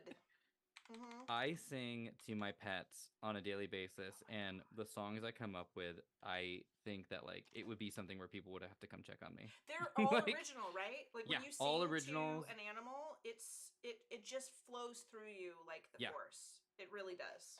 Absolutely. It's little like jingles too about the pets.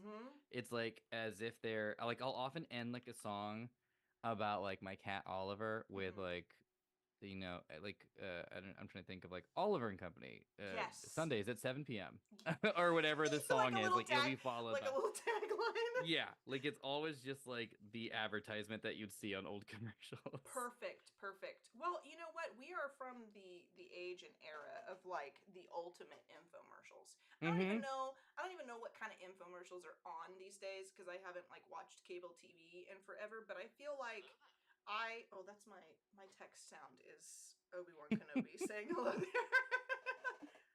Shocking no one at all. Hello there. Yeah, and then my ringtone is You'll need to unlock your iPhone first. No, let me turn it off. My ringtone is the theme song for The Mandalorian. I gotta keep it on brand, I gotta keep it on the Great theme song. Very good. But I think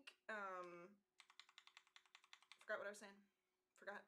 I was talking about infomercials. Yes. We have some of the most incredible infomercial jingles there have ever been. It's just like the 90s. Yes. I don't know if you were watching cable TV in the 90s and if you know what I'm thinking of, but like all of the like J.G. Wentworth, the freaking the commercials that were like buy this CD of all the hits from this genre of music and it would just cycle through. Like I feel like at the moment I hear like the first few notes of an iconic commercial, I'm right back in my grandma's house waking up after accidentally falling asleep with the TV on to like the freaking Dido commercial with the music on, or the Shirley Temple, buy the Shirley Temple box set. And I'm like, why do I know all of these? Because those advertisers and marketers knew exactly what they were doing. I never bought any of their stuff, but boy, I remember every campaign they ever ran. The Shirley Temple one specifically had this ongoing little clip they kept advertising. Well, it was the same advertisement, but it's burned in my brain. Animal crackers in my soup. Yes. And it's followed by her, it's like, and her greatest films or whatever. And then they're like, a duck can't lay an egg. And she goes, my duck laid an egg. Do you remember that bit where it's just like, and I was just like, why? There's no, I haven't seen that film and I should probably go through Shirley Temple's, like, I don't know, filmography at some point, maybe. But like, I was sitting there and I was just like, what do you mean a duck can't lay an egg? And it's haunted me.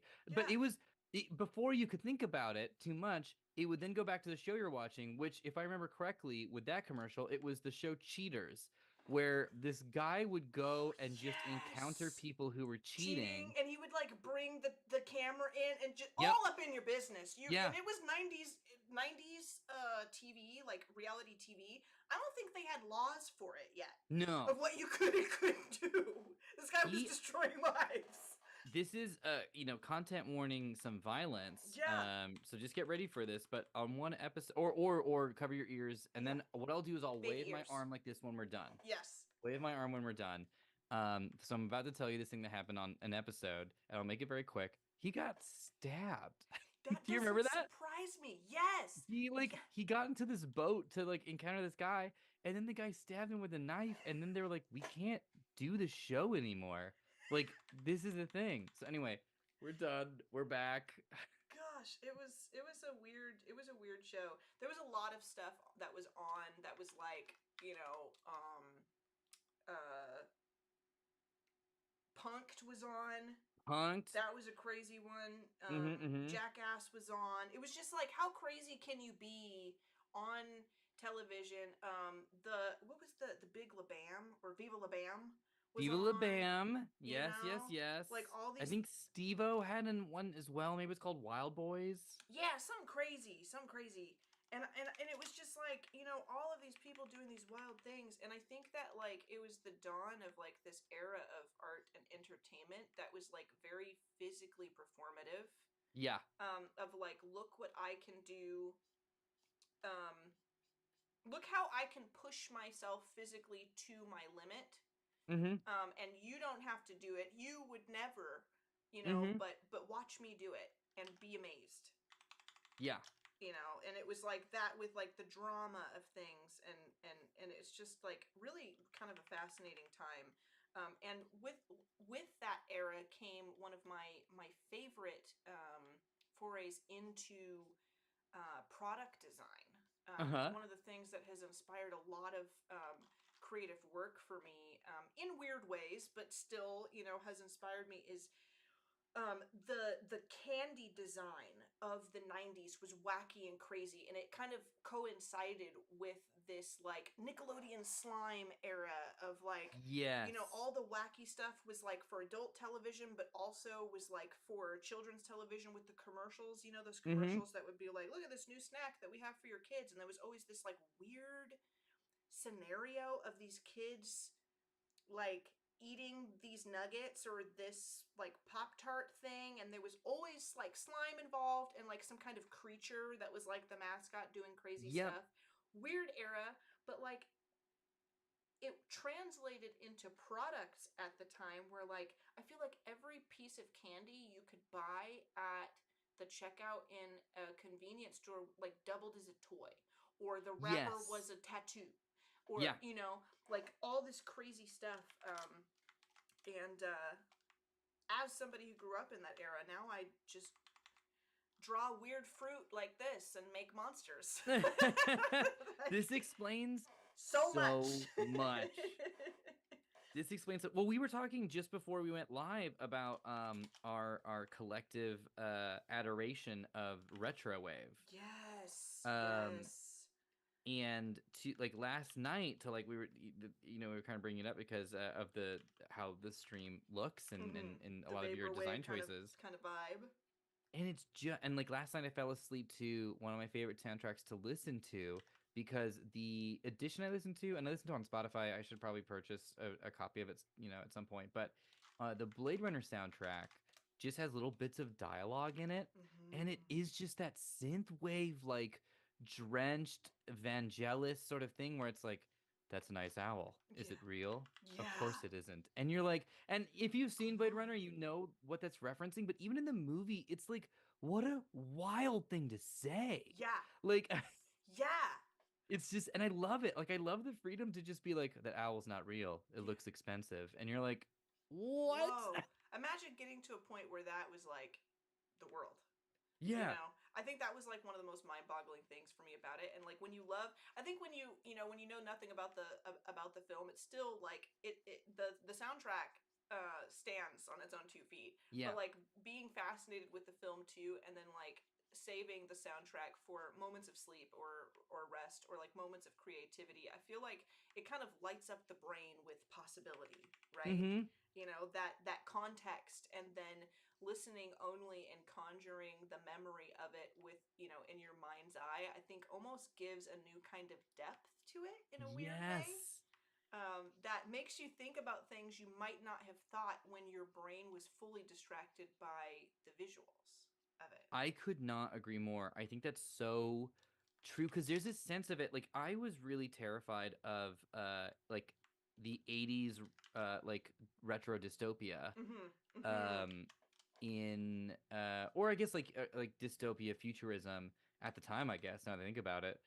But of stuff like Ghost in the Shell, and I wasn't a Oh my kid God, with Ghost in the Shell. yeah. That's just like an example of that kind of, Mm-hmm. media Mm-hmm. where I think it freaked me out as a kid because at any point someone's hand could just turn into 100 little typing hands, like in Yeah, yeah, yeah, yeah. Bebop. Oh my And gosh. for Mm-hmm. me as a kid, it was scary that anyone could be anything. Yeah. And then what's so interesting is then once I got a solid enough foundation of, I think, reality, and I was like, oh, things are like you have enough Tuesdays under your belt where you start to get bored of Tuesdays, you know what I Yeah, mean? yeah. That like I take a lot of comfort now in that thing where it's like, but someone you're talking to could be like, I have computer hands. Yeah. And I'm like, thank God, there's so many just non-computer hands that I Yeah. like interact with. So Thank you so much because you can take notes in this meeting and I yeah, can't. I yeah. can't do it like you. And it's like, and you might have like a tool that's like interesting, you're unique. And as a kid, it freaked me out. But as an adult, I really live off of this stuff because it's like Yeah. anyone could do anything. And I think that like when we play TTRPGs, someone's playing a druid and you're like, I think I understand, you play the druid and you're like, I understand these spells. And then someone like Anjali comes through and does a whole different form of interpretation Mm-hmm. of it. Or you're hanging out with a Bria and a Bria completely changes the way that you think about paladins. Yeah. And it's just the coolest thing where I just, now as an adult, I love being surprised. And if someone's face, Westworld style, turned out to be like a robot head, Yeah. I would be like, cool. Yeah. Like, first and Dope, foremost, bro. yeah, like great, good for you. Mm-hmm. Absolutely. Good for you for being a secret robot. That's rad as hell. I can't believe you fooled me, man. You're Yeah. talented. That's Yeah. wild to me. That's like me, like also, but like on the not so positive side, the exact same words would exit my mouth as I'm backing away slowly. It's really Mhm. versatile. It's a versatile Yeah. react. We are Whoa, complex bro! people. Yeah. Super cool. Swords for hands. Never Yes. would have guessed. You do you. Now I will go home. Yeah, I'm just gonna be hitting the old dusty trail here. Good seeing you. Yeah, yeah. Thank you.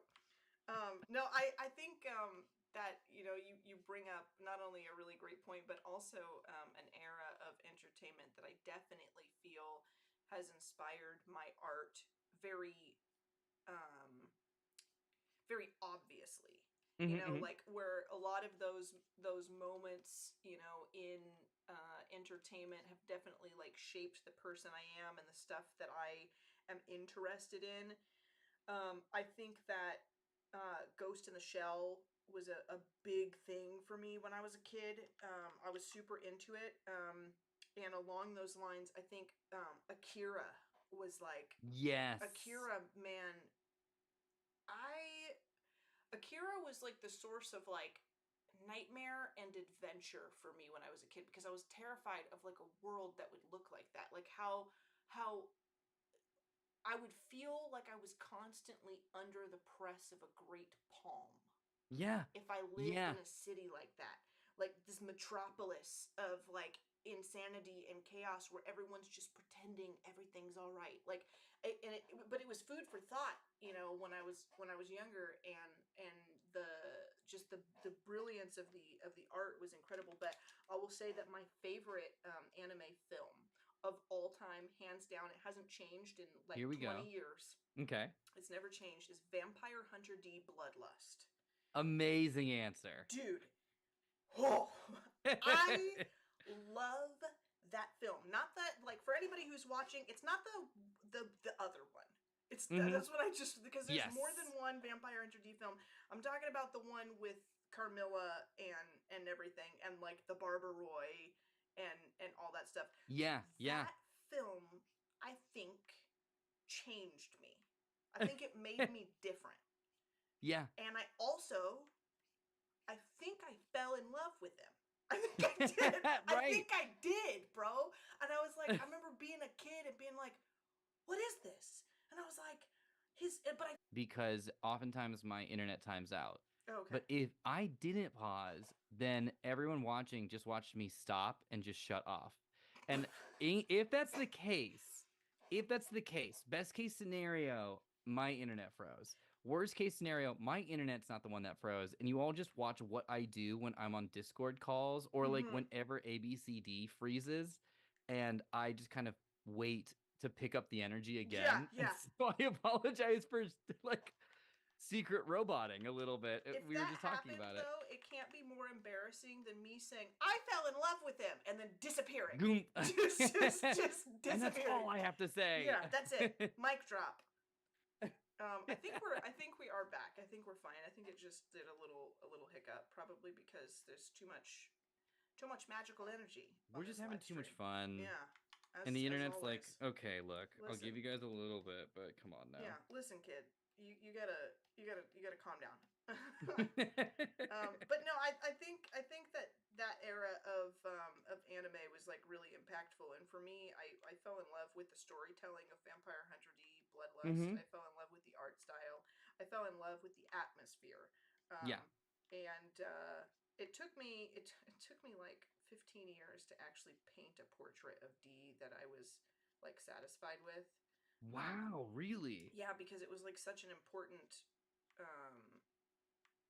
like show or movie for me, and something that I like always went back to. I just went back and watched it, like watched the best moments of Vampire Hunter D Bloodlust like 2 days ago.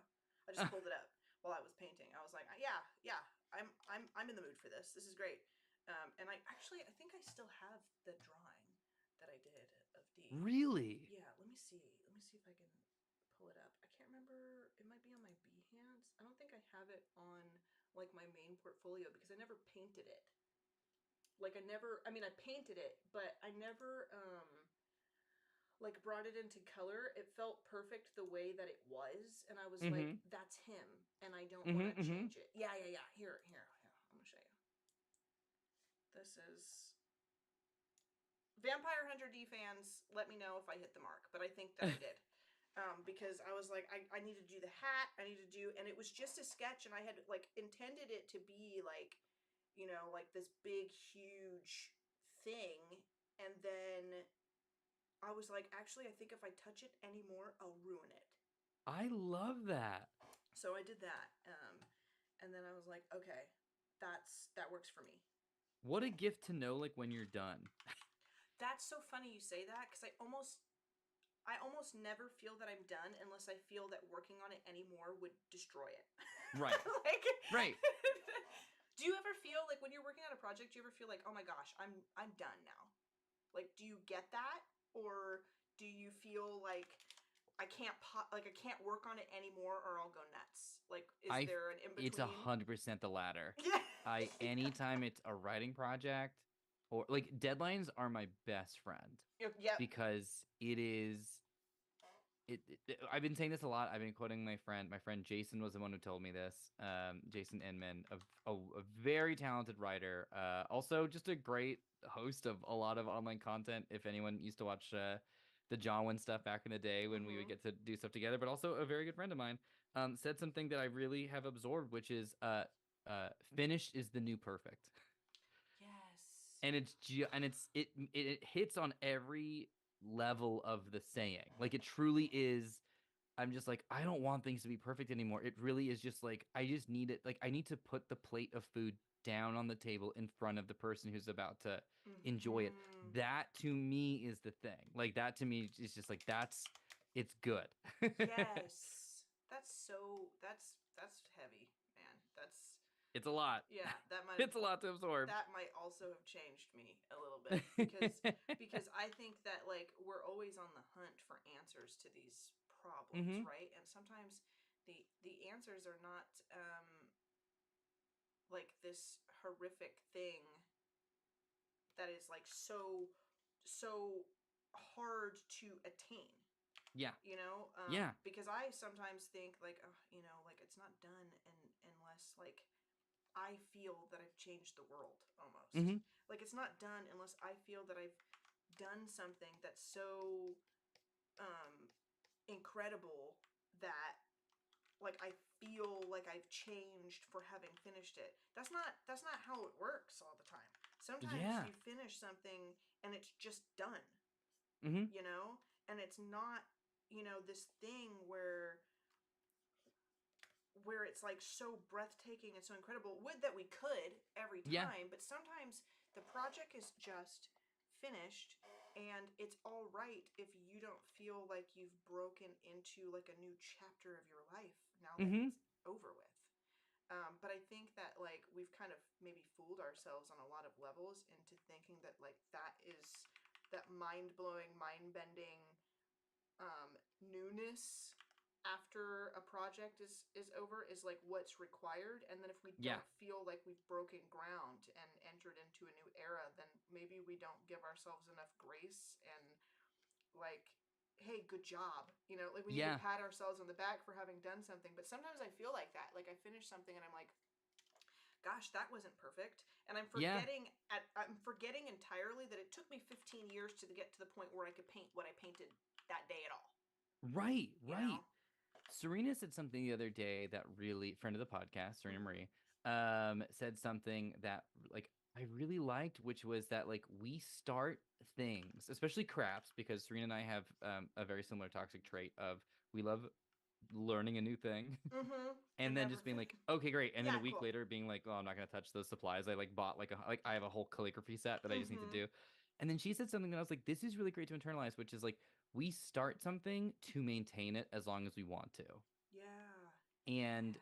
so like it's not just like it's like, oh yeah, the excitement of starting a thing, yeah, but like shifting that energy a little bit into being like the reason it's exciting is because I'll get to keep doing this. Like if I Mm-hmm. get good at this or comfortable with like a technique or a process, it's the comfort of that is in order to continue to do it and for it to feel boring in a Yeah. way, for it to feel a little mundane, and then it won't be that exciting like, oh my God, I've like cracked this thing or I've crested, and it's not like plateauing per se. Because Mm-hmm. I feel like that's like often it feels that way. Where you're like, well, I've plateaued. It just feels. Mm-hmm. It's like, no, no, no.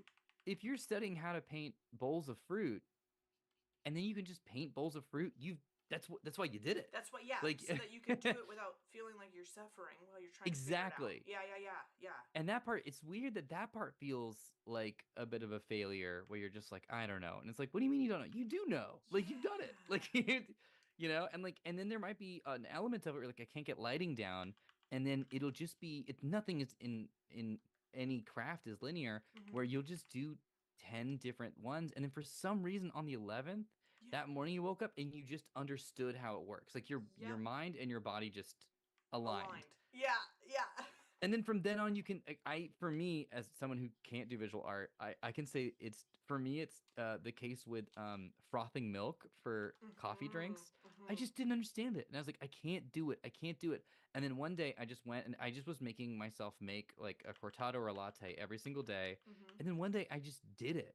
And I can't explain to anyone how I just now know, and I'm out of practice, but like how my body knew to just do it. It just found the right spot. It found the right depth to Mm-hmm. like steam the milk. It found the right time. It knew the temperature. Mm-hmm. And it was just because I'd done it so much, then my body was like, Muscle yeah, cool, memory. you're done. Yeah. This is it. This is perfect milk. We feel it now. We got it. Yeah. Yeah, man.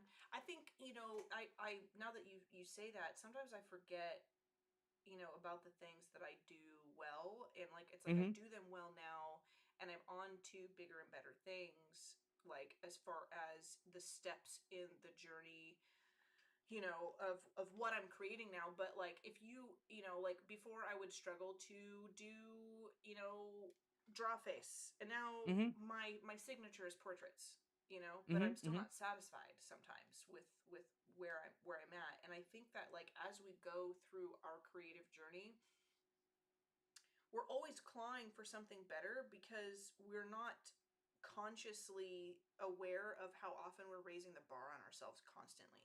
A Um, 100%. and I remember I used to have like I found an old hard drive of mine that had like old like files and stuff saved Hmm. from years and years and years ago, where I was like, oh, I'm gonna save all of this as like reference. It was before I was using Pinterest and stuff like that for like reference that I found. And there was an artist that I really really appreciated, and I had saved a lot of their pieces because I was like, gosh, I wish I could paint like that. Like, I Mm-hmm. remember thinking to myself, like, I want to reference the atmosphere and like the vibe and this moment, and kind of use that as a like a mood board of like where I want to be in a few years, Mm-hmm. or more. And I remember thinking, if I could just paint like that, I'd be happy. If I could just make something like that, I wouldn't have any problems. And I refound that after about 10 years. Uh-huh. And the art in that folder, I surpassed it. And Wild. I felt incredible for it. But then I was like, but why do I feel the same way I felt when I saved these images? Like, why do I feel exactly the same? Like, if I could just learn how to do that, I would be happy. Yeah. I've been raising the bar on myself consistently every time I do a project, probably. Yeah. And I find it lacking or something.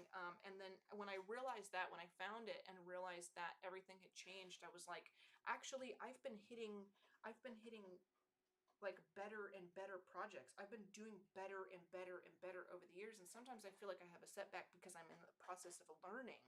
Mm-hmm.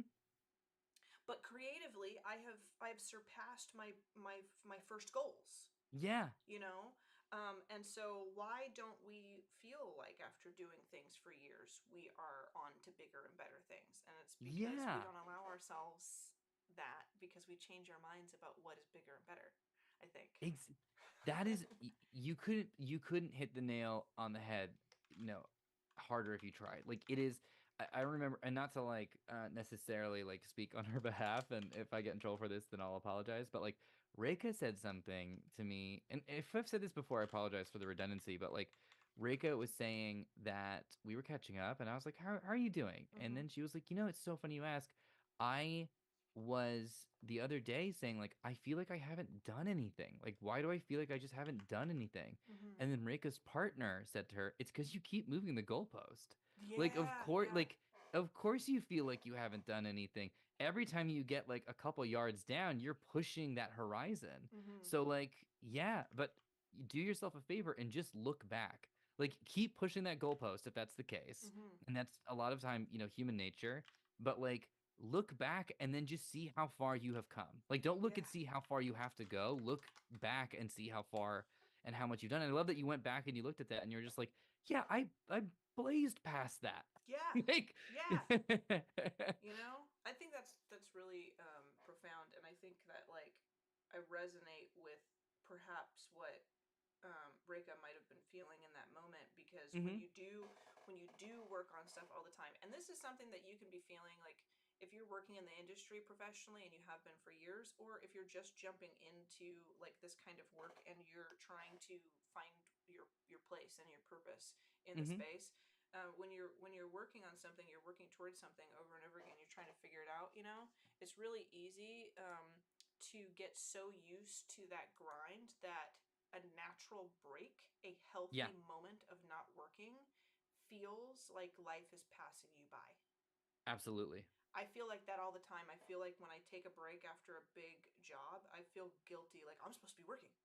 hmm Like I get into that mode like so thoroughly, and it feels like if I don't start working on something, I'm not gonna have. I'm missing the opportunity to be creating. I'm supposed to be creating, Yeah. but like when you settle into a grind, I think that if you're not careful, you'll fool yourself into thinking that you're supposed to be working 24/7. And Yeah. you're not. So then when you do take a break, then you maybe feel like that, like I haven't done anything in forever. What am I doing? You hmm know? And it's not true. It's not true. Yeah. You It's just take a not breather. true. Yeah, take a It's breather. just not fact. It's just not fact. It's factually inaccurate. Mhm. Mhm. Absolutely. I have finished the nail fruit. And I love it so Yes. much. I don't know if you Yes. can see it on the stream, but it is like this weird concoction of like an apricot and a peach and like a curly Q vine. Because Yes. the Oh, information, wonderful. I don't know exactly how much much of the information you got during the show as far as like the lore and stuff, because I have the opportunity to like be reading some of the stuff that Jasmine has written down lore wise. So this was let me find it, because the person who has this guide, they went to Cafe Amiri and they ordered the Nail Russ, and it says juice extracted from the nail fruit. This beverage is a Sarpani specialty, typically served with a sprig of mint and tangy spices around the rim of the glass. Nail Russ is sweet and full-bodied. The texture is often described as drinking velvet, which is why I thought peach or like mango, you know? And imbues the drinker with a cool and tingly feeling. The Nail now grows wild in Sarpani, although it was originally the accidental byproduct of druidic experiments to create an ivy-like plant to strengthen the fortifications around the city of Diwani. Nail Russ is also available love that. in like a limited to-go flask, and that was just information from the thing. But like when I read it, I was thinking of the gosh, I can't think of the name now. I order it all the time, and I should know, the mango lassi, like, you know, like, because I love, but that's like what it sounded like you're drinking velvet, like that thick, like delicious, smooth texture. So I was like, this fruit should be like kind of like a peach and kind of like an apricot if it's growing like this, but then I was like, I kind of want to have it have this like gradation of color, so like from green to yellow to orange and red, kind of like a mango, and give it that vibe, so it looks like something that you would put in a drink like mango lassi. So, so this is what I came up with. And I'm pretty stoked. I feel like we've chipped away at a lot of stuff, and to be perfectly honest, I was not even paying attention. We have been streaming together for 2 hours. Look at this. Yeah. Look at that. Crazy. Time flies when you're having fun with your friends. I feel like this is a pretty good stopping point for now, because we've gotten through 2 full illustrations and had a fabulous talk. What do you think? And in addition, I also got to the length of this panel. I got to it. It's as far as it needs to go. We can change over to the blue after this. I love it. I love it. So we have been kind of creatively hanging out this whole time, and we got to do this again, because I just love, like, honestly, knit and tell me about your creative feelings, Omar. This has been this could be a podcast all on its own. What a dream come true. It truly it would be sketches and stitches. Yes. Yes. I love it. I love it. So I think I'm gonna close this out. I've got us like, full screen on the show for now.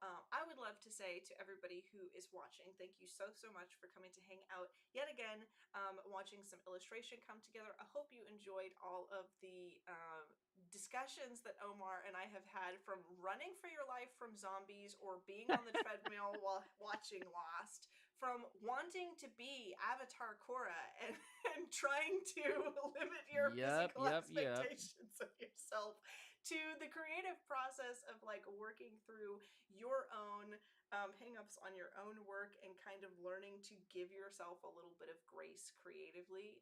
This has been a fabulous afternoon. This has been great. Thank you so much for having me on. What an absolute joy. It's always a pleasure to hang out with you, Omar, but especially when we get to just nerd out and hang out. So thank you so much for joining us. Is there anything that you would like to say to anybody who's watching today before we close out for good? Ooh, what a good question. We have a great episode of ABCD that's going to be available everywhere that podcasts can be found, where I got to, this is public knowledge. I got to interview my childhood friend and someone I'm very happy to continue to call a colleague, but also as a friend, Sabra Pirzada, about writing in comics and also celebrating brown joy. And success in the community, where we, growing up in comic books, didn't exactly see a lot of writers that looked like us or were telling stories from our perspectives. And we get to do that, and then we run Sauber through a terrible game of this versus that, and I'm sure he regrets being on the interview. But so keep an eye out for that. That episode should be going up soon with the interview with Sauber. It was an absolute blast. And then just check out more ABCD and everything. We've got some fun stuff coming up on EffinFunny. So keep an eye out on that, and I'm gonna try to. I don't know how much I'll have to share, but you might be seeing me a little bit more often in different capacities, and maybe with a couple friends that were maybe mentioned once or twice on the show. I don't know. Oh, I'm So. so excited. I'll get my goggles out. I'm looking. I will check it out. All right, man. Thank you so much. Also, there is a the handle to Omar's Instagram down below the video. If you guys want to give him a follow, give me a follow as well if you like. And we also have the handle for the DesiQuest Show Instagram if you like any more updates and interesting factoids and nifty things about the DesiQuest Show. So, thank you all again for joining us. Thank you, Omar, and we will see you folks another time. Adios, Bye, everyone. everybody.